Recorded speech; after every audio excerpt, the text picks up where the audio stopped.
तो hello dear animal lovers, आज हम शुरू करने वाले हैं लायर गेम के एपिसोड 2 की कहानी। तो बिना किसी देरी के चलिए शुरू करते हैं। अब तक आपने देखा था कि एलेक्स नाओ की मदद करने के लिए तैयार हो जाता है। इसके बाद नाओ फुजीसावा के घर जाती है और उसे साफ साफ बता देती है कि अब वो भी लायर गेम को पूरी गंभीरता से खेलने वाली है।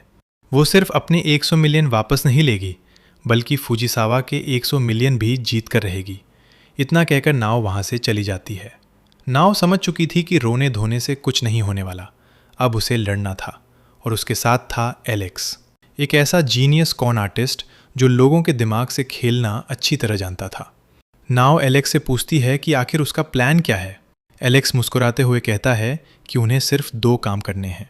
पहला, फुजीसावा को बता देना कि अब नाओ सच में गेम खेलने वाली है, और दूसरा, उस पर 24 घंटे नज़र रखना। बस यही उसका पूरा प्लान था। नाओ जाकर फुजीसावा को सब बता देती है और उसके बाद दोनों उस पर नज़र रखना शुरू कर देते हैं। एक दिन जब फुजीसावा बाजार से वापस लौट रहा था, तभी वो अपने घर के सामने एलेक्स को खड़ा देखता है। एलेक्स उसे बताता है कि वो नाओ की तरफ से गेम खेल रहा है और बहुत जल्द उसके पूरे 200 मिलियन उससे छीन लेगा, क्योंकि उसके पास एक परफेक्ट प्लान है। ये सुनते ही फुजीसावा के चेहरे का रंग उड़ जाता है और वो तुरंत अपने घर के अंदर भाग जाता है। उसी दौरान वो नोटिस करता है कि काफ़ी देर से एक कार उसके घर के बाहर खड़ी है, जिसमें नाओ बैठी हुई है। घबराकर वो पुलिस को बुला लेता है। पुलिस को आते देख नाओ वहाँ से चली जाती है। जब ये बात एलेक्स को पता चलती है तो वो हंसने लगता है। उसके लिए ये अच्छी खबर थी। इसके बाद एलेक्स फुजीसावा के घर के ठीक सामने वाला मकान किराए पर ले लेता है, ताकि उस पर हर समय नज़र रखी जा सके। नाओ को अब लगने लगा था कि एलेक्स उतना बुरा इंसान नहीं है जितना वो पहले समझती थी। उसने सारी व्यवस्थाएं इस तरह की थीं कि नाओ अपने पिता से अस्पताल में मिलने भी जा सके। नाओ पूछती है कि वो उसकी इतनी मदद क्यों कर रहा है। एलेक्स जवाब देता है, पैसों के लिए। जेल से निकले आदमी को आजकल काम कौन देता है। अगर हम 200 मिलियन हासिल कर लेते हैं तो मैं उनमें से 50 मिलियन रखूँगा। 1 महीने के काम के लिए ये छोटी रकम नहीं है। धीरे धीरे 1 हफ्ता गुजर जाता है। इस दौरान दोनों एक बात नोटिस करते हैं। पहले फुजीसावा रोज़ बाहर जाता था, लेकिन अब वो लगभग पूरा समय अपने घर के अंदर ही रहने लगा था। नाओ को समझ नहीं आ रहा था कि सिर्फ नज़र रखने से आखिर क्या हासिल होगा। तब एलेक्स उसे अपनी असली रणनीति समझाता है। वो कहता है कि किसी भी शिकार को फंसाने से पहले उसे डराना ज़रूरी होता है, क्योंकि चाहे इंसान कितना भी समझदार क्यों ना हो, एक बार डर जाने के बाद उसे हराना बहुत आसान हो जाता है। यानी वे फुजीसावा की मानसिक स्थिति को धीरे धीरे कमज़ोर कर रहे थे। एलेक्स नाओ से कहता है कि खुद को फुजीसावा की जगह रखकर सोचो। तुम्हारा दुश्मन कह चुका है कि वो हर हाल में जीतने वाला है। वो दावा कर रहा है कि उसके पास तुम्हारे 200 मिलियन चुराने का परफेक्ट प्लान है, और ऊपर से 24 घंटे तुम्हारी निगरानी भी की जा रही है। ऐसी हालत में कोई भी इंसान तनाव में आ जाएगा। उधर फुजीसावा सच में इसी तनाव में जी रहा था। वो बार बार सोचता रहता कि आखिर एलेक्स उसके पैसे कैसे चुराएगा। जैसे जैसे समय बीत रहा था, उसका डर बढ़ता जा रहा था। तभी एलेक्स एक और महत्वपूर्ण बात बताता है। वो कहता है कि 200 मिलियन बैंक में नहीं है, वे पैसे फुजीसावा के घर के अंदर ही कहीं छुपे हुए हैं। नाओ ये सुनकर हैरान रह जाती है। एलेक्स उसे समझाता है कि अगर पैसे बैंक में होते तो फुजीसावा आराम से कहीं और चला जाता, लेकिन वो घर छोड़ने को तैयार ही नहीं है। इसका मतलब साफ है, उसे डर है कि अगर वो घर से निकला तो उसके छुपाए हुए पैसे चोरी हो जाएंगे, यानी पैसे घर के अंदर ही हैं। इसके बाद एलेक्स और ज़्यादा दबाव बनाना शुरू कर देता है। कुछ दिनों बाद वो एक चाल चलता है। फुजीसावा को अचानक घर में आग लगने जैसी आवाज़ें सुनाई देती हैं और धुआं भी फैलने लगता है।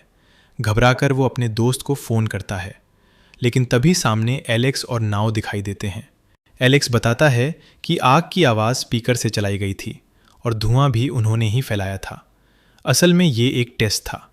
अगर सचमुच आग लगती तो इंसान सबसे पहले ये देखने दौड़ता कि आग कहाँ लगी है, लेकिन फुजीसावा अपने कमरे से बाहर तक नहीं निकला। इसका मतलब था कि उसे अपनी जान से ज़्यादा उस कमरे की चिंता थी, यानी सारे पैसे उसी कमरे में छुपे हुए थे। अब फुजीसावा समझ चुका था कि उसकी पोल खुल चुकी है, लेकिन वो आत्मविश्वास दिखाते हुए उन्हें एक विशाल तिजोरी दिखाता है। वो कहता है कि सारे पैसे इसी सेफ में रखे हैं, ये तिजोरी इतनी मजबूत है कि इसे कोई नहीं खोल सकता और इतनी भारी है कि इसे उठाकर ले जाना भी नामुमकिन है। नाव की सारी उम्मीदें टूटने लगती हैं, लेकिन एलेक्स बिल्कुल शांत रहता है। वो मुस्कुराकर कहता है, मैं आराम से इस तिजोरी को खोल सकता हूँ। ये सुनते ही फुजीसावा फिर से डर जाता है। हालांकि सच ये था कि एलेक्स झूठ बोल रहा था, लेकिन उसका आत्मविश्वास इतना मजबूत था कि फुजीसावा उस झूठ को भी सच मान बैठा। अब उसकी हालत और ख़राब हो गई। वो दिन रात तिजोरी के सामने बैठा रहता और सोचता रहता कि आखिर एलेक्स इसे कैसे खोलेगा। कहीं उसे पासवर्ड तो नहीं पता, कहीं वो गैस कटर से इसे काटने वाला तो नहीं, या फिर पूरी तिजोरी उठाकर ले जाने का प्लान है। डर के मारे वो तिजोरी के चारों ओर चेन तक बांध देता है। उधर एलेक्स ये सब देखकर सिर्फ मुस्कुराता रहता है। समय बीतता जाता है और अब गेम खत्म होने में सिर्फ 4 दिन बाकी रह जाते हैं। तभी दोनों खिलाड़ियों को एक लेटर मिलता है। उसमें लिखा होता है कि ठीक 4 दिन बाद शाम 5 बजे गेम समाप्त हो जाएगा और उसी समय एजेंट पैसे लेने आएगा। अब फुजीसावा को सिर्फ 4 दिन और अपने पैसे सुरक्षित रखने थे, लेकिन एलेक्स अब भी बिल्कुल निश्चिंत दिखाई देता है। वो नाव से कहता है कि बस इंतज़ार करो, समय आने पर तिजोरी अपने आप खुल जाएगी। धीरे धीरे आखिरी दिन भी आ जाता है। अब गेम खत्म होने में सिर्फ 1 घंटा बाकी था। नाव की उम्मीद टूटने लगती है। वो रोते हुए फुजीसावा के पास जाती है और कहती है कि शायद एलेक्स उन्हें धोखा देकर चला गया। फुजीसावा ज़ोर ज़ोर से हंसने लगता है। वो कहता है कि उसे पहले से पता था कि वे उसकी तिजोरी नहीं खोल पाएंगे। नाव उससे अपने 100 मिलियन वापस मांगती है, लेकिन फुजीसावा साफ इनकार कर देता है और उसे धक्का देकर बाहर निकाल देता है। इसके बाद वो दरवाज़ा बंद कर लेता है और घड़ी को देखने लगता है। कुछ ही देर में शाम के ठीक 5 बज जाते हैं, यानी आधिकारिक रूप से गेम खत्म हो चुका था। फुजीसावा जीत चुका था और नाव पर 100 मिलियन का भारी कर्ज चढ़ चुका था। लेकिन तभी फुजीसावा के घर की घंटी बजती है। दरवाजे पर गेम का एजेंट खड़ा था। और यही सीन के साथ ये एपिसोड यहीं पर ख़त्म होता है। क्या लगता है आप लोगों को? क्या नाव सच में हार चुकी है, या फिर एलेक्स के पास अब भी कोई ऐसा मास्टर प्लान है जो पूरी बाजी पलट देगा? मिलते हैं नेक्स्ट वीडियो में। तब तक के लिए बाय बाय।